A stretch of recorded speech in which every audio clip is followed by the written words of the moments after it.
आइए हम वचन में जाएंगे। कौन सा विषय सीख रहे हैं?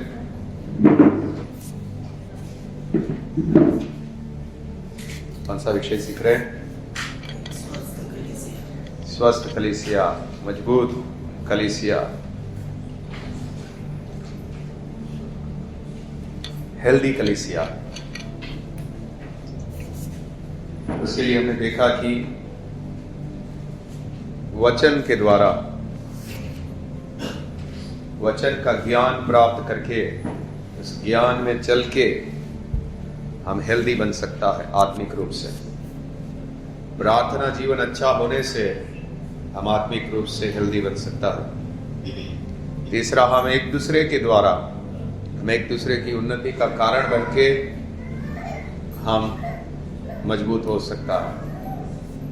उसके लिए हमने देखा एक दूसरे का बात को लेकर, एक शरीर है कलीसिया, एक शरीर के अलग अलग अंग है। जैसे एक शरीर को एक दूसरे की जरूरत है, हाथ को नाक की जरूरत है, नाक को आंख की जरूरत है, इसी प्रकार से मसीह की देह है, एक दूसरे की जरूरत है। हम एक दूसरे के द्वारा उन्नति प्राप्त करते हैं। उसमें हमने अलग अलग उदाहरण देखे। कलीसिया एक शरीर की तरह है, कलीसिया एक झुंड की तरह है जो यात्रा कर रहा है। कलीसिया एक आत्मिक बिल्डिंग के बारे में भी लास्ट हमने देखा था। आत्मिक घर बोला गया, और जैसा घर बनाने के लिए पत्थर, ईंट का इस्तेमाल होता है, ईंट से ईंट जोड़कर एक घर बनता है, इसी प्रकार जीवते पत्थरों से ये आत्मिक घर बनता है, और जिसमें परमेश्वर वास करता है। और इस आत्मिक घर में या मंदिर में परमेश्वर को बलिदान चढ़ाए जाते हैं। हाँ, ये तीन ही देखा था ना, एक तो देह, झुंड और परिवार भी देखा हमने। हाँ, हम एक आत्मिक परिवार है। हाँ, हम लोग एक परिवार के लोग हैं, जो स्वर्गीय परिवार बोल सकते हैं, आत्मिक परिवार बोल सकते हैं। और जैसे परिवार में एक दूसरे के लिए प्रेम होता है, हमारे भी बीच में प्रेम होना जरूरी है एक दूसरे के लिए। उसके बाद हमने आखिरी आत्मिक घर देखा था। अभी एक और उपमा हम देखेंगे जो कलीसिया के लिए इस्तेमाल की गई है। यूहन्ना की किताब, उसका 15, उसका 5। यूहन्ना 15, उसका 5।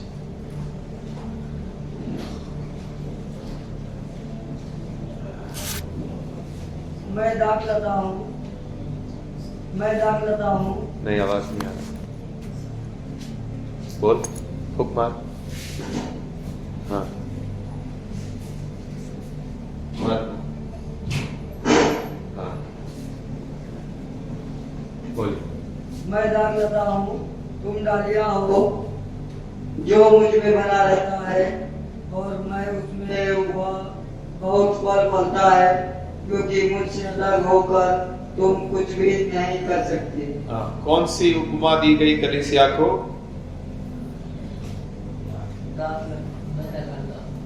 नहीं, दाखलता हम नहीं है, डालियां। दाखलता कौन है? तो यीशु। जैसा एक पेड़ होता है, ये मान लो पेड़ है, ये बीच में उसका पेड़ है, उस पेड़ को भी क्या होती है? डालियां। तो ये जो बीच में जो पेड़ है वो कौन है? प्रभु यीशु मसीह। और डालियां कौन है? हम लोग डालियां। तो प्रभु बोल, कलीसिया जो है वो डालियां है। कलीसिया के जो लोग हैं वो डालियों की तरह है। हम एक एक डाली करके इस पेड़ की डालियां हैं, और वो पेड़ जो है वो प्रभु यीशु मसीह है। ये पेड़ जो है, अभी प्रभु तो यहां नहीं है इस धरती पर। इस पेड़ की खूबसूरती किस चीज से है? ये जो पेड़ है, अभी मान लो डालियां नहीं है, बिना डालिया का इसमें खूबसूरती नहीं है। तो पेड़ की खूबसूरती उसकी डालियों पर है। तो प्रभु की जो महिमा है, प्रभु तो यहां नहीं है इस धरती पर, प्रभु की पवित्रता, प्रभु की खूबसूरती किसके द्वारा दिखेगी? डालियों के द्वारा। प्रभु यहाँ नहीं है और हमको यहाँ रखा है कि प्रभु की खूबसूरती को प्रकट करें।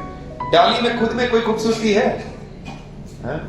डाली को अगर मैं निकाल दूं यहां से, उसमें कोई खूबसूरती है? क्या हो जाएगी? वो सूख जाएगी। उसकी खुद की कोई खूबसूरती नहीं है। जब वो इसमें जुड़ती है तब इसके अंदर फल आता है, क्योंकि असली रस इसमें है। वो जमीन से पानी खींचता है, वो जो भी उसको विटामिन प्रोटीन चाहिए वो खींच कर डाली में डालता है, तब उसमें फूल आते हैं, फल आते हैं। अगर लेकिन डाली को बाहर ऐसे ही निकाल दिया जाए, उधर से काट दे, तो उसमें कोई फल आएगा? जब तक वो जुड़ा हुआ है उसमें फल आएगा। तो प्रभु इस धरती पर नहीं है। प्रभु की सुंदरता, प्रभु की पवित्रता, प्रभु के गुण किसके द्वारा प्रकट होंगे? डालियों के द्वारा, हमारे द्वारा। तो कलीसिया को डालियां बोला गया है और प्रभु यीशु मसीह वो पेड़ है, अच्छा पेड़। इस पेड़ के अंदर कोई खामी नहीं है। हर प्रकार का पानी उसके पास है, हर प्रकार का प्रोटीन और विटामिन उसके पास है। कोई अच्छे से बस इसमें जुड़े और उस पेड़ में से वो सारा प्रोटीन, विटामिन उसमें से ले, ये डाली के अंदर बहुत अच्छा फल आ सकता है। तो एक पेड़ है, उसमें से एक ही डाली में अच्छा फल आ रहा है, बाकी डालियां सूखी हुई है। और इसको अभी आपको किसका फोन है वो? सर आप इसको अभी कुछ कर दीजिए, आगे किसी का भी फोन बजे ना। एक तो लेट आए हैं, उसका पनिशमेंट करवाना था। बारिश हो चाहे कुछ भी हो, आपको प्लानिंग रखना चाहिए पहले से। बारिश का समय है, हम कुछ भी हो समय पर पहुंचेंगे। हाँ, एक पेड़ है, उसमें एक या दो डाली अच्छा से फल आई हुई है, बाकी सूखी हुई है। कैसा लगेगा वो पेड़? दिखेगा अच्छा? अभी वो देखो वहां पे फूल, ऐसा पूरा पेड़ हो तो वो पूरा एकदम खूबसूरत दिखता है। वो पेड़ पूरा हरा भरा दिखेगा। हाँ, लेकिन कलीसिया में बात ऐसे ही हो रहा है। एक और दो में फल है, बाकी किसी का तंबाकू फंसा हुआ है, कोई गालियां बक रहा है, कोई झगड़े कर रहा है, कोई संसार की पैसे की लालच में फंसा हुआ है। बाकी सब में ऐसा दिख रहा है। एक और दो डाली में फल दिख रहा है, एक और दो डाली खूबसूरत दिख रही है। कलीसिया की खूबसूरती जब सब लोगों में फल है, जब सब डालियां अच्छे से उस झाड़ में लगकर सब अच्छा प्रोटीन लेकर अच्छा फल लेकर आती है, तब वो पेड़ बोलते क्या खूबसूरत पेड़ है। मैं तो अभी सब जगह जाता हूं, कलीसियाओं को देखता हूं, लेकिन कलीसिया में हालत कैसी है? पेड़ तो है, डालियां भी है, लेकिन कोई फल नहीं। हमारे यहाँ कुछ लोगों में फल है थोड़ा बहुत, लेकिन कई सारी कलीसियां ऐसी है कोई फल ही नहीं है, सूखी डालियां लगी हुई है। प्रभु में, प्रभु से जुड़े हुए हैं, लेकिन फल नहीं है। हमारी खूबसूरती फल के द्वारा है। इफिसियों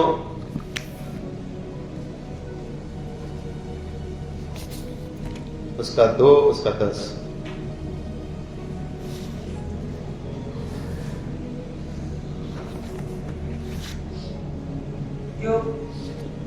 क्योंकि हम उसके बनाए हुए हैं, हम प्रभु के बनाए हुए हैं और मसीह यीशु में उन भले कामों के लिए सृजे गए हैं।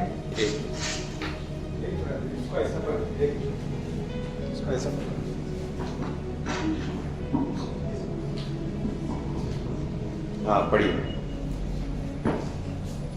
क्योंकि हम उसके बनाए हुए हैं और यीशु मसीह में उन भले कामों के लिए सृजे गए हैं। हाँ, हमको सृजा क्यों, नया जन्म क्यों दिया?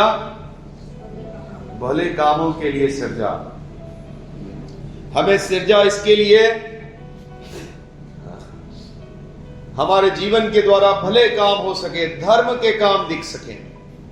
हमें जोड़ा इसके लिए, हमें इस जाड़ में इसलिए जोड़ा हमारे द्वारा भले काम दिख सकें, अच्छे काम दिख सकें, इस पेड़ की सुंदरता इस डाली में दिख सकें।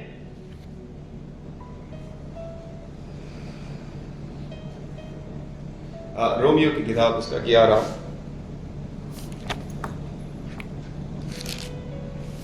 एक स्वस्थ कलीसिया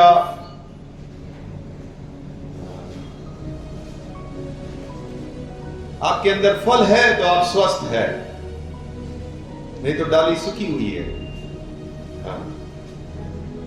रोमियो की किताब उसका 11 का 17 पढ़िएगा। पर यदि कुछ डालियां तोड़ दी गई और तू जंगली जैतून होकर उनमें साटा गया और जैतून की जड़ की चिकनाई का भागी हुआ है। हाँ, तू जंगली डाली था, तुझे काटकर उस जंगली झाड़ में से काटकर अच्छे झाड़ में लगाया। हम लोग पहले जंगली झाड़ में थे ना। ये जंगली झाड़ कौन है? अच्छा झाड़ तो प्रभु यीशु मसीह है। जंगली झाड़ कौन है? हाँ? पहले किस में लगे हुए थे आप? किस हैं? जंगली कौन है? दो लोग हैं यहाँ पे। एक यीशु मसीह जो अच्छा झाड़ है, जिसमें अभी हम लगे गए हैं, और एक पहले किसी झाड़ में लगे थे। वो व्यक्ति कौन है? शैतान के साथ जुड़े हुए थे। पहले शैतान नाम के झाड़ में लगे हुए थे। उस झाड़ में हमको अच्छा पोषण नहीं मिलता था। उस झाड़ में हमको गाली, कुदृष्टि, चोरी, व्यभिचार ये मिलता था। इसके लिए हमारे गुण भी वैसे थे, हमारे फल भी कड़वे थे। लेकिन वहां से हमको काट दिया, वो डाली को अच्छे झाड़ में जोड़ दिया। और ये अच्छे झाड़ में जोड़ने का कारण क्या था? वहां से क्यों काटा और इधर क्यों जोड़ा? बंद करना। हाँ, ताकि ये डाली में क्या हो? कैसे फल आए? अच्छे फल आए। जो पुराने जो स्वभाव था वो हट जाए, इसके अंदर एक नया स्वभाव आ जाए। इसके लिए आपको इसमें जोड़ा। प्रभु क्या चाहता है? कैसा फल आना चाहिए? गलातियों उसका 5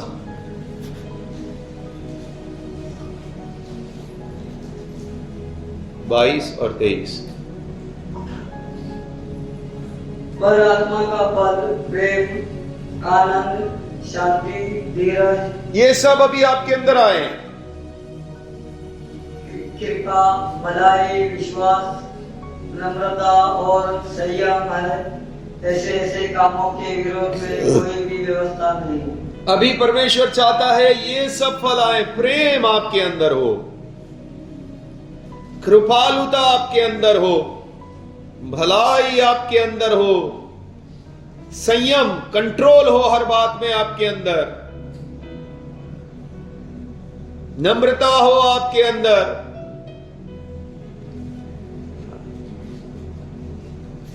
लेकिन पहले वाले झाड़ में कैसा फल थे? देखो गलाती 5:19 से। शरीर के काम तो प्रकट है, अर्थात वह विचार। पहले जब हम जंगली झाड़ में लगे थे, जब प्रभु के पास नहीं आए थे, तो ये फल थे। कौन से? व्यभिचार, गंदे काम। गंदे काम, ये सब व्यभिचार से जुड़ा हुआ है। ये व्यभिचार, शादीशुदा लोग अपनी पत्नी या अपने पति को छोड़कर किसी और के साथ जो गंदे काम करते हैं, उसके लिए जो शब्द इस्तेमाल होता है व्यभिचार है। ये गंदे काम शादी से पहले लड़का लड़की शादीशुदा नहीं है, उसके पहले जो कार्य करते हैं वो है गंदे काम। हाँ, उसको फोर्निकेशन इंग्लिश में बोला है। आगे लूचपन, हाँ, लूचपन यानी ऐसी इच्छाएं रखना, व्यभिचार से जुड़ी हुई इच्छाएं, ऐसी दृष्टि, ऐसे इस प्रकार का जितना भी कार्य होता है, लोगों को इशारे करना, फंसाने के लिए सोचना, ये सब लूचपन है। आगे मूर्ति पूजा करना, ये सब पहले हमारे में थे जंगली झाड़ में। आगे टोना, हाँ, जादू टोना, हाँ, नफरत रखना, झगड़ा, हाँ, झगड़ा करना, हाँ, समझ गए सब लोग। हाँ, आगे ईर्ष्या, हाँ, दूसरे को देखकर, दूसरे का अच्छा देखकर जलन आना। आगे क्रोध, हाँ, छोड़ूंगा नहीं इसको, हाँ, क्रोध, हाँ, विरोध करना, फूट, हाँ, तेरा तू अलग मैं अलग, फूट। विधर्म होता है गलत शिक्षाएं परमेश्वर को लेकर, झूठे उपदेश में चलना। आगे डा, किसी की चीज देखकर उस चीज को प्राप्त करने की जो जलन होती है। हाँ, मतवालापन, हाँ, शराब, हाँ, राजा भाई, हाँ, लीला क्रीड़ा, हाँ, लीला क्रीड़ा होता है खान पान, ऐशो आराम, गंदी फिल्में देखना और ऐशो इस तरह के जो गंदे आनंद लेना। हाँ, और इनके जैसे और काम है, इनके विषय में मैं तुमसे पहले से कह देता हूँ, जैसा पहले भी कह चुका हूँ कि ऐसे ऐसे काम करने वाले परमेश्वर के राज्य के वारिस ना होंगे। हाँ, इस तरह के काम करने वाले लोग क्या नहीं होंगे?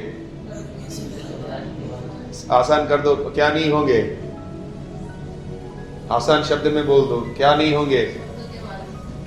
स्वर्ग नहीं जाएंगे। ऐसा काम करने वाले लोग स्वर्ग नहीं जाएंगे। क्यों? ये कौन से फल है? अच्छे वाले फल है?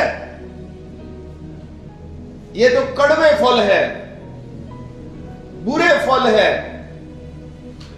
इस डाली जब जंगली झाड़ में थी, इसको काटा, इसको प्रभु यीशु के पास लेकर आया, प्रभु से जोड़ा, लेकिन अभी भी अगर इसमें ऐसे फल आएंगे तो इसको स्वर्ग राज्य में प्रवेश नहीं है। अभी आपका काम क्या होना चाहिए?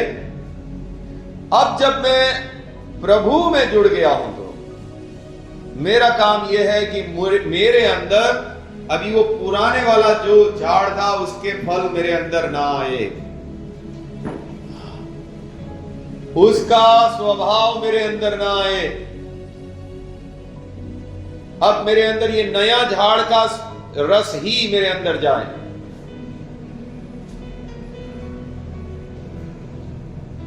मेरे अंदर अभी कड़वे फल ना आए, अच्छे मीठे फल आए, नम्रता का फल मेरे अंदर हो, सबसे मेल मिलाप करने वाला फल मेरे अंदर हो, संयम हो, धीरज हो, ये अच्छे फल मेरे अंदर हो।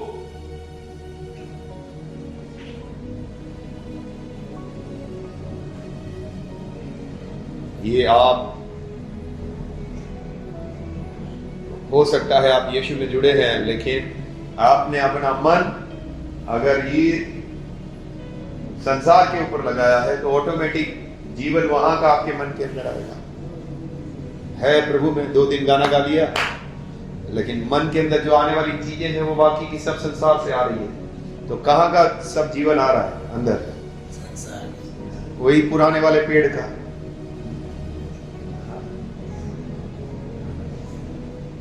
आपकी नजर से आप जो कुछ देख रहे हैं, संसार का देख रहे हैं, वही जीवन आपके अंदर आएगा। अगर आप वचन के ऊपर मनन नहीं कर रहे हैं, आपके अंदर शैतान यही चाहता है, तू जुड़ा भले ही से प्रभु में रहे, जीवन मेरा ले ले, मेरी अभिलाषाएं ले ले, तू कुदृष्टि कर, तू लालच कर, तू प्रार्थना में मत जा, मैं तुझे पैसा देता हूं, काम ये वाला पैसा ले लो। तेरे अंदर जीवन प्रभु का ना रहे, ये वाला जीवन रहे। शैतान हमारे मन में इस तरह की चीजें डालना चाहता है ताकि हम स्वस्थ ना हो, सुंदरता ना आए, अच्छे फल ना आए, बुरे फल आए।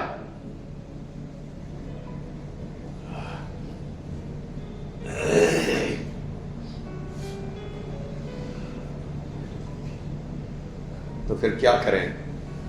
बाइबल हमें बताती है अच्छा फल लाने के लिए। देखिए, एक किसान जो होता है, एक अच्छा किसान, वो खुड़ी पे लेके घूमता रहेगा और जितना भी घास आएगा तुरंत निकाल के फेंक दे। लेकिन कोई कोई किसान ऐसा होता है, वो सब घास उग गया है, बाड़ा भी टूट गया है, जानवर घुस जाता है, नीलगाय आके खा लेती है,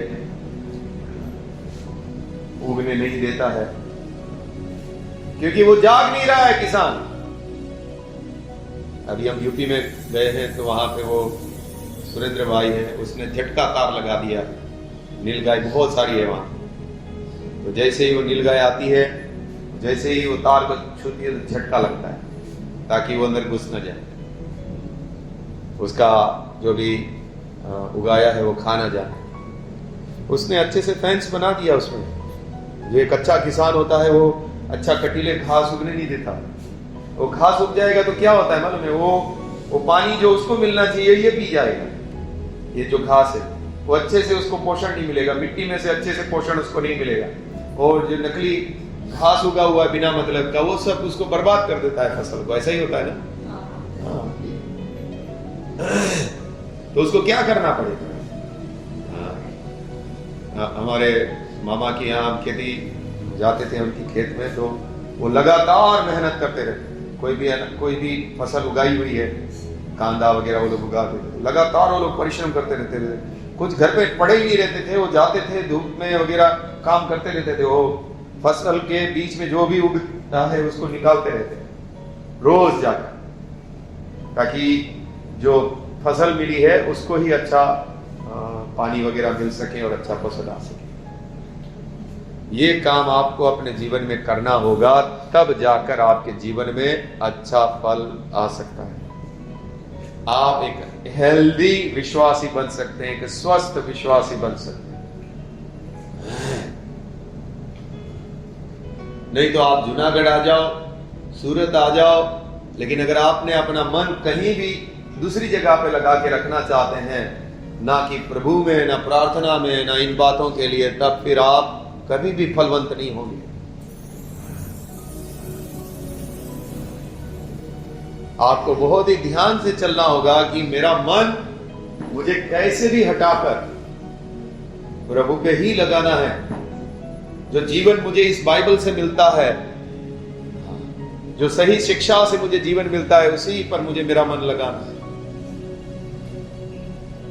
ये पूरी दुनिया कितना फालतू चीजों पे मन लगाती है मालूम?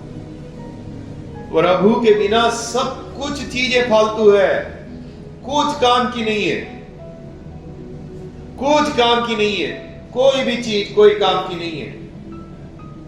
आपका मन, इसमें जीवन है, ये जीवन का वचन है, आपको सुंदर बनाता है। एक वचन में चलने वाला व्यक्ति कितना अद्भुत बन जाता है, कितना सुंदर बन जाता है। जो वचन में चलता है वो नम्र होगा, वो सबसे प्रेम करेगा, वो सबके साथ भलाई करेगा, वो प्रभु पर विश्वास करेगा, वो कमी घटी में, तकलीफों में प्रभु पर विश्वास करके खड़ा रहेगा। उसका जीवन सुंदर है। और जिसमें फल नहीं है वो कुड़कुड़ाता रहेगा, मेरे को बीसी भरने का है भाई, इधर जाने का है, उधर जाने का है, ये है वो है, दिमाग घूमता रहेगा उसका। अच्छी बात मुंह से दिखने को नहीं मिलेगी आपको उसके, लेकिन जिसमें फल है आनंदित है। कुछ नहीं है तो भी बोलेगा सब कुछ है हमारे पास, प्रभु है ना सब संभाल लेगा, प्रभु है ना सब संभाल लेगा। आनंदित है, हर बात में आनंदित है, विश्वास से भरा हुआ है। अच्छा फल, एक हेल्दी विश्वास है, एक अच्छा विश्वास है।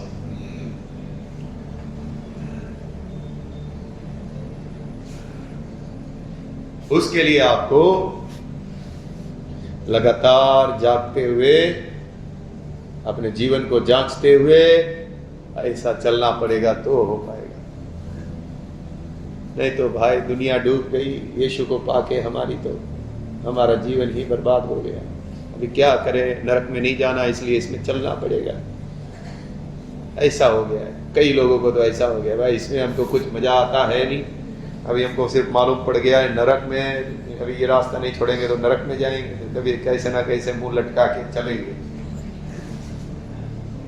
चलो भाई इतना दुख है फिर भी चलेंगे, अभी इसमें क्या करें, फंस गए इधर आके, कोई आनंद नहीं। क्यों? कोई फल नहीं है, मसीही जीवन को ठीक रीति से समझा नहीं है। जो मसीही जीवन को समझेगा, दुख तो खूब है, देखने का तरीका अलग है, देखने का तरीका अलग है।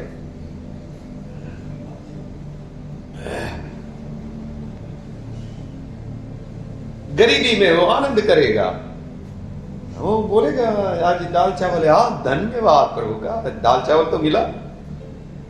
कई लोगों को दाल चावल नहीं मिलता है, धन्यवाद। और कोई बोलेगा दाल चावल खाना पड़ रहा है भाई, कोई ऐसा बात है। कोई बोलेगा दाल चावल मिल रहा है भाई, कम से कम इतना तो प्रभु का धन्यवाद।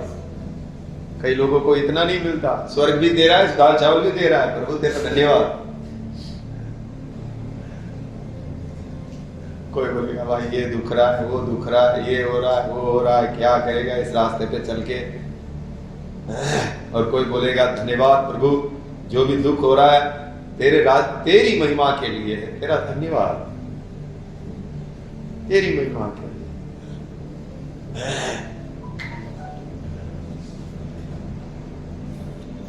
आप दोनों तरीके से देख सकते हैं। उसमें इस तरह से आपकी नजर है तो बोलेगा भाई कुछ काम का विश्वास ही नहीं है, लग तो गया है डाली लेकिन फल नहीं है इसमें। हाँ, फल नहीं है इसमें। अल्फोंस और शकुन जब तक यहाँ थे जबरदस्त जीवन बिताया, चाहे बारिश हो, तूफान हो, कुछ भी हो, वो भीगते भीगते आ जाएंगे, खड़े हो जाएंगे प्रार्थना करने के लिए, उसको कुछ परेशानी नहीं होती। हम लोगों को तो भाई चींटी रास्ता काटेगी तो बोलेंगे ब्रदर चींटी कर फौज निकली है, थोड़ा रुक जाओ फिर आते हैं, थोड़ा चींटी हटने दो फिर हम आते हैं। बुद्धि की कमर बांधकर नहीं चल रहे हैं। पत्रस क्या बोलता है, देखिए पहला पत्रस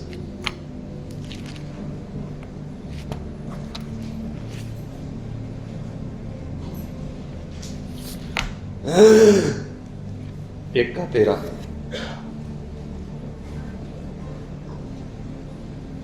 इस कारण अपनी अपनी बुद्धि की कमर बांधकर और सचेत रहकर उस अनुग्रह की पूरी आशा रखो जो यीशु मसीह के प्रकट होने के समय तुम्हें मिलने वाला है। बुद्धि की कमर बांध कर चलो। बुद्धि की कमर कैसे बांधेंगे? क्या बोल रहे हैं, बोलना चाहते हैं? कमर बांधने का मतलब ये होता था काम करने के लिए तैयार रहते थे, जब वो कमर बांध कर काम करते रहते थे। बुद्धि की कमर बांधने का मतलब क्या है? ढीले ना रहे सोच में। हाँ, इस सोच में ढीले ना रहे, एकदम तैयारी के साथ सब कुछ कर रहा है। बारिश है, हमको पहुंचना है इस समय, अभी ईश्वर आता है, मेरे को अच्छा लगता है, वो पहुंच जाता है सबसे पहले, उसको मालूम है, उसको जिम्मेदारी है, वो जाएगा समय पर पहुंचने है। आपको भी जिम्मेदारी है प्रभु की आराधना करने का, आपको भी तो इसी प्रकार से आना चाहिए था। ट्रेन पकड़ते समय लेट जाते हैं, क्यों? बिंदास जाइए ना, इधर आराधना में आते हैं, ऐसा ही ट्रेन पकड़ते समय भी जाइए, क्या होगा? वहां क्यों बराबर जा रहे हैं? क्योंकि वहां बुद्धि की कमर बांध के रखे हुए आप लोग। समय पर पहुंचना पड़ेगा भाई, नहीं तो ट्रेन निकल जाएगी। क्या इस प्रकार से आप परमेश्वर को नहीं ले सकते? हाँ, मेरा परमेश्वर दुखी हो रहा है, उसकी महिमा नहीं हो रही है मैं ऐसा लेट जाने से। मुझे सबसे पहले पहुंचना है उधर, मुझे उसकी महिमा करनी है। नहीं सोच सकते क्या ऐसा बुद्धि बांधकर? हाँ, ढीले ढाले, ढीले ढाले बोलेंगे, बुद्धि की कमर ढीली की हुई है। स्वर्ग मिले तो भी ठीक, ना मिले तो भी ठीक, चल रहे हैं, देखा जाएगा।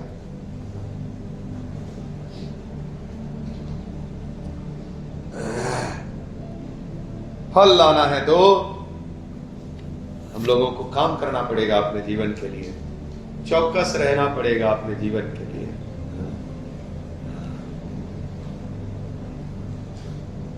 देखिए कुछ वचन देखते हैं।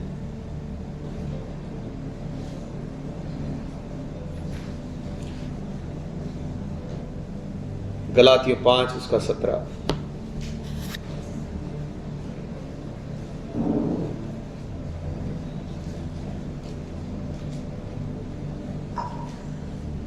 क्योंकि शरीर आत्मा के विरोध में और आत्मा शरीर के विरोध में लालसा करता है, और ये एक दूसरे के विरोधी है, इसलिए कि जो तुम करना चाहते हो तो न करने पाओ।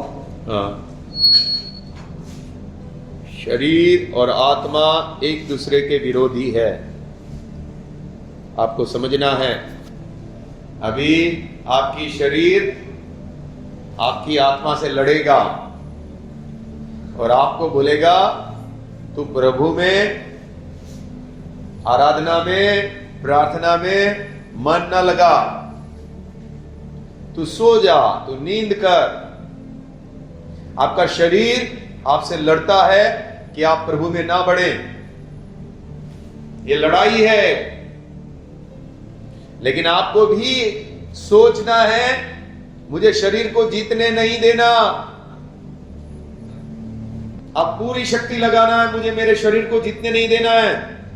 आपके जीवन में अगर शरीर ज्यादा कार्य कर रहा है तो आपके अंदर फल नहीं आएगा, आप अच्छा हेल्दी नहीं बन पाएगा। शरीर और आत्मा की कुश्ती है। कुश्ती देखते होंगे ना, हमने कुश्ती नहीं, क्या बोलते हैं उसको, बॉक्सिंग। शरीर और आत्मा की लड़ाई है। आप लोगों में कौन जीतता है? और इसके लिए आप के अंदर फल नहीं है, आपके अंदर अच्छे फल नहीं आने का कारण शरीर जीत रहा। लड़ाई में कौन जीत रहा है? शरीर। और हम क्यों हार रहे हैं? आत्मा क्यों हार रहा है? क्योंकि हमारी तैयारी ही नहीं है जीतने के लिए। अभी जैसे दौड़ होती है, एक शरीर है, एक आत्मा है। शरीर तो एकदम अच्छे से तैयार है दौड़ने के लिए, लेकिन हमारा आत्मा बोले एकदम ही ढीला पड़ा, तू जा, बोले तू ही जीत ले। हम लोग बोल रहे शरीर तू ही जीत ले, मैं खाना खा लेता हूं, अच्छे से बैठता हूं, सोचूंगा दौड़ने के। वो शरीर जीत रहा है, रेस में नंबर 1 आ रहा है हमारे जीवन में। लेकिन अगर आप तैयारी के साथ चले, उपवास करते हुए, प्रार्थना करते हुए, वचन पढ़ते हुए, आपने अपनी बुद्धि की कमर बांधकर सारा कुछ कर रहे तो आप शरीर से आगे जाएंगे, आपका आत्मा आगे जाएगा, आपके जीवन में फल आएगा। आपका जीवन देखकर मालूम पड़ता है भाई इसके जीवन में शरीर काम कर रहा है या आत्मा काम कर रहा है। कई लोगों को देखो वो क्या बोलते हैं, कर रहे हैं, किसी को नींद आ रही है, किसी का मन नहीं लग रहा, पीछे एक बहन सो रही है। क्या कौन जीत रहा है? शरीर जीत रहा है। उत्साह नहीं है, प्रभु का वचन मिल रहा है, उत्साह कुछ नहीं है।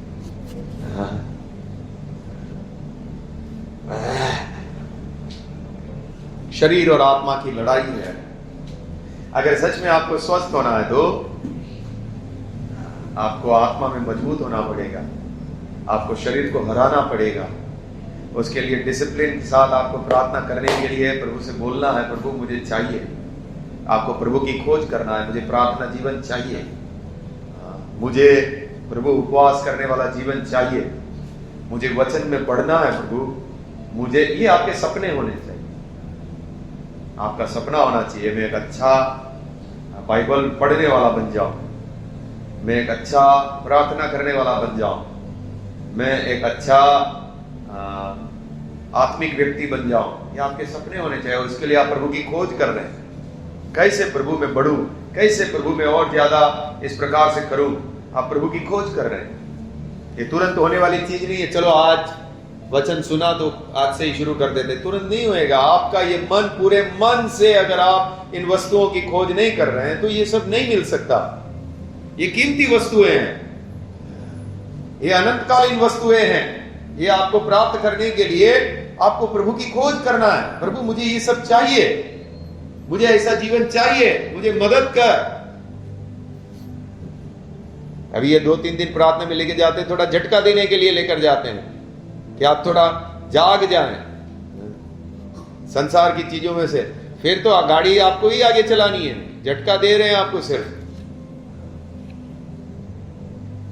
आत्मा शरीर की लड़ाई है, आपको शरीर को हराना है। मत्ती 26:41 देखिए कैसे हराते हैं शरीर को।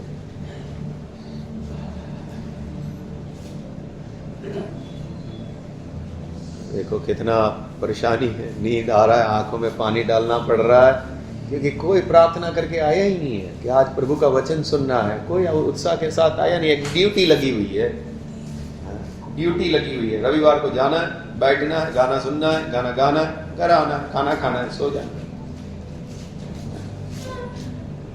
जिसको सच में आराधना करने जाना है वो पहले प्रार्थना करके जाएगा, प्रभु आज तेरी आराधना हम अच्छे से कर सके। कल रात को आराधना तैयारी करने के लिए मीटिंग रखा था, कोई जुड़ा ही नहीं। हाँ, रात को तो 11 बजे तो जुड़ सकते थे, हैं, काम से तो आ जाते होंगे ना 11 बजे तो। अरे कोई बात नहीं, कहने का मतलब आपको चाहिए तो आप अपनी आराधना के लिए तैयारी करने के लिए रात को 11 बजे प्रार्थना रखी थी, जुड़ सकते थे कि प्रभु कल हम उत्साह के साथ बैठ सके, तेरा वचन सुन सके। आनंद, आराधना कितनी अच्छी हुई क्योंकि वो प्रार्थना किया गया है, इसके लिए आराधना इतनी अच्छी हुई। रात को 11 बजे 1 घंटा हम लोग प्रार्थना कर रहे हैं, इतनी अच्छी आराधना इसलिए हो गई। मेरे को उत्साह से भर दिया प्रभु ने, रात को 1 घंटा बैठा करके। तो ऐसी कोई तैयारी नहीं है, इसलिए भाई लेट भी जाएंगे तो चलेगा। यहाँ पे थोड़ी ना कोई दंड भरना पड़ता है, थोड़ी ना कोई गाड़ी छूट रही है, चलेगा ना। इसमें तो थोड़ी, प्रभु बुरा लगता है हमको क्या मालूम, प्रभु दुखी होता है हमको क्या मालूम, हमको थोड़ी दिखता है। कोई विश्वास नाम की चीज नहीं है। हाँ पढ़िए। जागते रहो और प्रार्थना करते रहो कि तुम परीक्षा में न पड़ो। आत्मा तो तैयार है परंतु शरीर दुर्बल है। आत्मा तैयार है, शरीर दुर्बल है। इसके लिए क्या करो? जागते हुए प्रार्थना करो। अपना शरीर दुर्बल है, प्रभु की इच्छा में चलने के लिए शरीर काम नहीं करता। कभी बोला गया ऐसा? वो सो रहे हैं तभी बोला, जागते हुए प्रार्थना करो, तुम सो रहे हो। कलीसिया का हाल प्रभु के आगमन में ऐसा ही होने वाला है। बहुत सारे लोग सो रहे होंगे, सो रहे होंगे। अभी प्रधान जी ने सपना देखा, सब जा रहे हो, पीछे छूट गए। क्यों? उनको नींद आती है प्रार्थना में, आराधना में। मतलब इतना तैयारी नहीं कर पा रहे, वो इतना जाग नहीं पा रहे कि भाई मैं प्रभु की उपस्थिति में जा रहा हूं, चाहे कुछ भी हो जाए, प्रभु मुझे तेरी उपस्थिति में कैसे नींद आ सकती है? प्रभु की उपस्थिति में कैसे सो सकते हैं भाई? एक दिन आराधना करने के लिए मिलता है, उसमें कैसे नींद आ सकती है? उसके लिए तो आपको पूरा प्रार्थना सहित जाना चाहिए।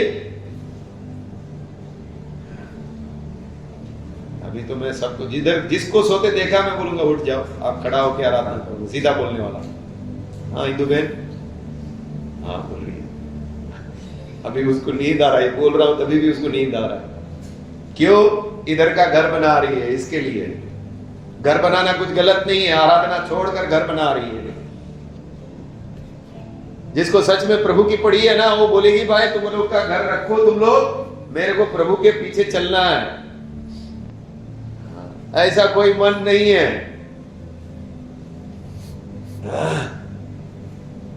शरीर दुर्बल है, इसके लिए प्रार्थना में जागते रहना है।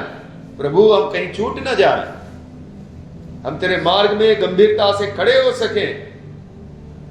मैं तो जो कर सकता हूं कर रहा हूं भाई। मैं आप लोगों को हिला हिला के बोलना चाहता हूं, लेकिन आप उस समय भी बोल रहे भाई थोड़ा सोने दे, हिला मत, इतना मत हिला।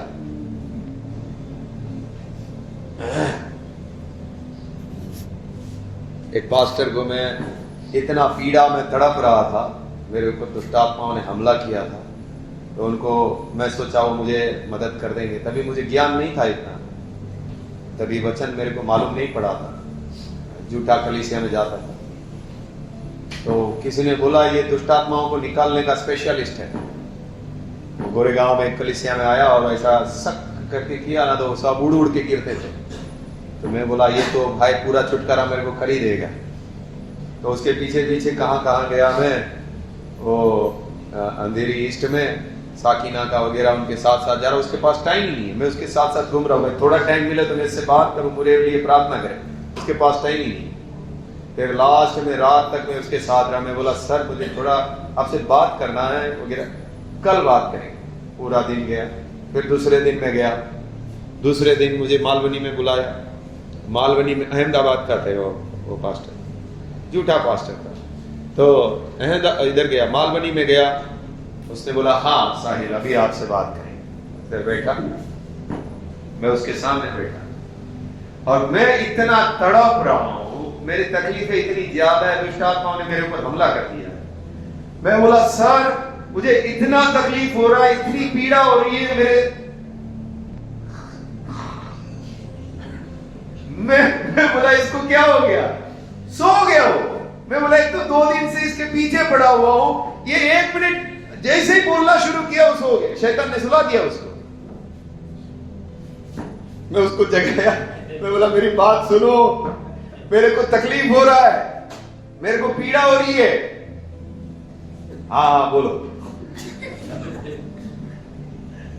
ये हालत है कलीसिया की। वो पास्टर है, दुष्ट आत्मा को निकालने का स्पेशलिस्ट है, लेकिन वो खुद उसके अंदर दुष्ट आत्मा है।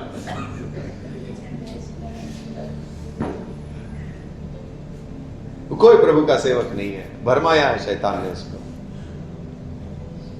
जब एक दुखियारे की दुख की बात सुनने के लिए उसके पास शक्ति नहीं है, उधर शैतान ने दिमाग पकड़ लिया उसका, सुन नहीं पा रहा है। मैं आपको सच बोल रहा हूं, अगर आप जागते हुए प्रार्थना नहीं करेंगे तो शैतान ऐसा ही आपको सुन्न कर देगा। आपसे आराधना नहीं होगी, आपसे प्रार्थना नहीं होगी, क्योंकि आपका मन कहीं और लगा हुआ है। एक आत्मिक व्यक्ति कभी भी इस प्रकार का जीवन नहीं होगा। इसका सीधा सा बात यह है, आप शारीरिक बन चुके हैं।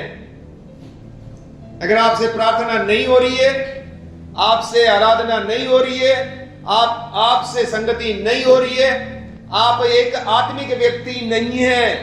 आपके अंदर पवित्र आत्मा होने के बावजूद भी आपको शैतान ने फंसा दिया।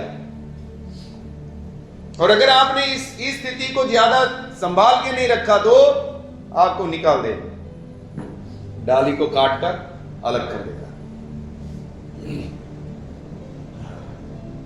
स्थिति को आपको समझना होगा। अभी ये हिंदू बहन वगैरह नहीं समझ पा रहे बात को, कितना चिल्ला चिल्ला कर बोल रहे हैं, फिर भी नहीं समझ पा रहे। रवि गणेश वगैरह आप सबको समझना है, सुरेखा को थोड़ा जागृत होना है। प्रभु हमको आगे बढ़ना है, कहीं हम भटक ना जाएं। अभी सब शराब और आप पीने लग गए थे, गणेश ने भी पिया था ना बीच में। सुरेखा को पकड़ लिया है, आपने ध्यान नहीं रखा, आपको पकड़ लेगा।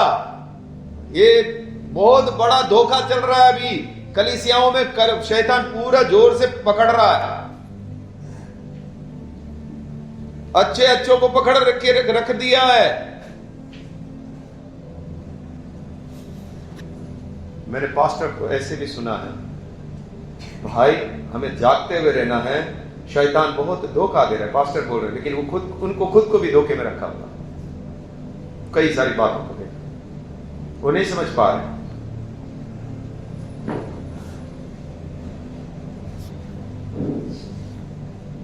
फल ऐसे ही नहीं आएगा आपके जीवन में। आप मजबूत तंदुरुस्त ऐसे ही नहीं बनेंगे। आपको जागना पड़ेगा, आपको प्रार्थना करना पड़ेगा, या फिर कोई ऐसी कलीसिया ढूंढ लो जो आपके शरीर को मजा आ जाए, ऐसा संगीत भी होगा, फिर आपको नींद नहीं आएगी, वहां उड़ उड़ के नाचेंगे आप, क्योंकि वहां शारीरिक है सब कुछ, आत्मिक नहीं है। वहां आपको नींद नहीं आएगी, वहां आप कूदेंगे, वो म्यूजिक आपको कुदाएगा, वो ढोल आपको कुदाएगा। या तो हम फिर इस प्रकार की कलीसिया ढूंढ ले, भाई इसमें हमारा कोई पल्ला नहीं पड़ रहा, इसको साहिल का कलीसिया हमको नहीं जम रहा है।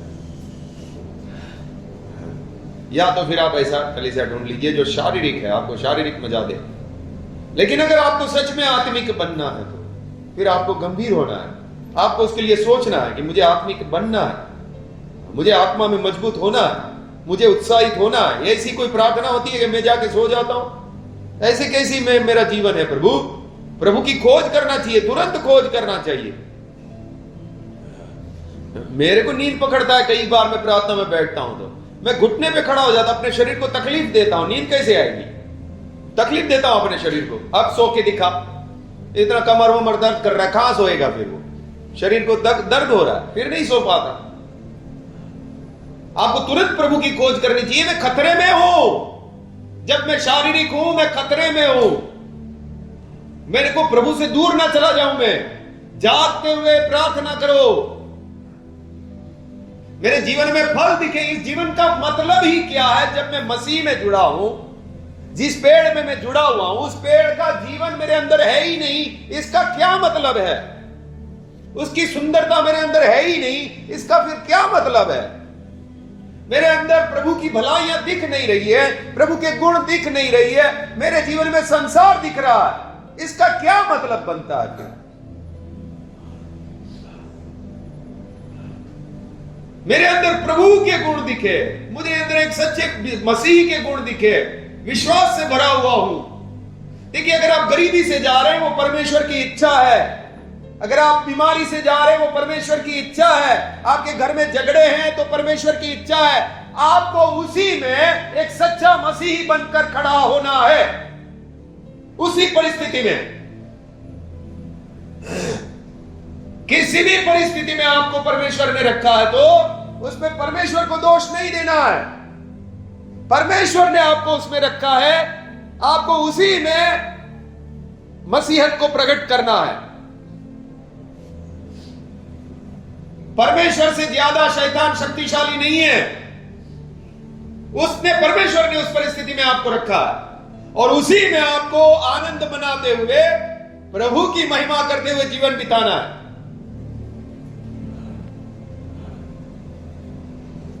अल्फोंस शकुन थे, खाना नहीं था कई बार घर के उनके पास भाड़ा का पैसा नहीं था, यहां से गोरेगांव चल के जाते, आराधना कर, पहले 2 आराधना होती थी, एक अंधेरी में इनके घर पे, एक गोरेगांव, चल के जाते, तो किसी को मालूम भी नहीं। कई बार परमेश्वर मेरे मन में डाला, कई बार वो लोग गए ऐसे ही, किसी को मालूम नहीं, आनंद मना रहे हैं, दिख रहा है उनके जीवन से, कोई इनको कोई तकलीफ ही नहीं है, आनंदित है। नहीं तो हम लोग को ये भाई तकलीफ है, ये तकलीफ है, ये परिवार की तकलीफ है, बच्चों की तकलीफ है, बीमार है, पैसा नहीं है, ये है वो है, उसी में खो गया।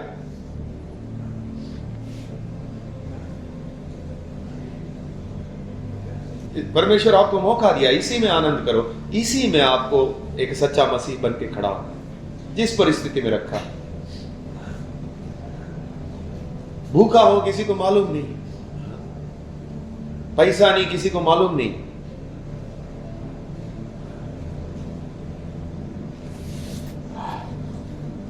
घर में परेशानियां हैं, सब है, ठीक है। प्रभु मुझे शक्ति दे, इसी में सब कुछ हैंडल करना है, मुझे बुद्धि दे, मुझे शक्ति दे, इसी में प्रभु ये आत्मिक बन के दिखाना है, मुझे सहायता कर, मुझे मदद कर। जिस परिस्थिति में रखा उसमें खड़ा कर प्रभु, नहीं तो हमारा जीवन पूरा रोने में ही चला जाएगा। हमको ये दुख है, ये दुख है, ये दुख है, ये दुख है। पौलुस को जरा देख लीजिए, कितना दुख है, लेकिन बोलता है आनंदित रहो, सदा आनंदित रहो। पौलुस जितना दुख नहीं है किसी को हमको।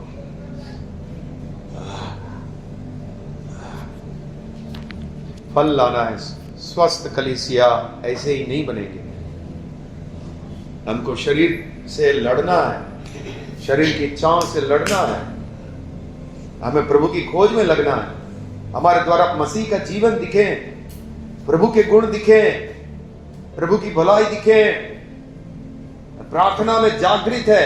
अब प्रार्थना करने के लिए मुंह खोलेंगे तभी बोल दूंगा भाई ये बोलता रहा है, इसका प्रार्थना हृदय से नहीं निकल रहा है, ये सिर्फ मुंह से बकबक हो रहा है, बोल से ही मालूम पड़ जाएगा। एक आत्मिक व्यक्ति जो प्रभु की खोज करता है, सच में प्रभु के सामने प्रार्थना करता है, उसकी प्रार्थना ही अलग है और एक बकबक अलग है।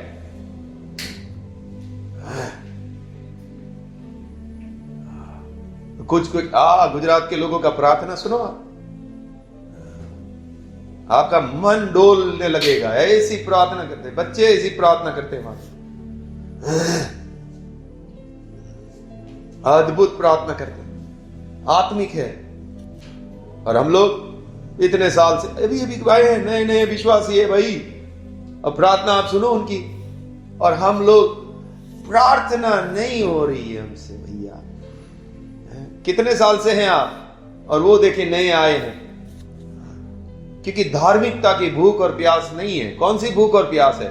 संसार के पीछे पीछे चल रहे हैं। जिसको धार्मिकता की भूख और प्यास है तो प्राप्त करके ही रहेगा भाई। मिल सकता है तो लेंगे, कहीं से भी लेंगे। ये चीज है, मिल सकती है, मैं लूंगा उसको, मुझे चाहिए, मुझे प्रार्थना जीवन चाहिए प्रभु।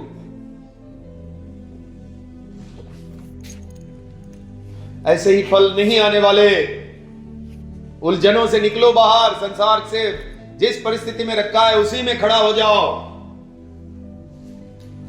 उसी में आनंद करते हुए खड़ा होना है।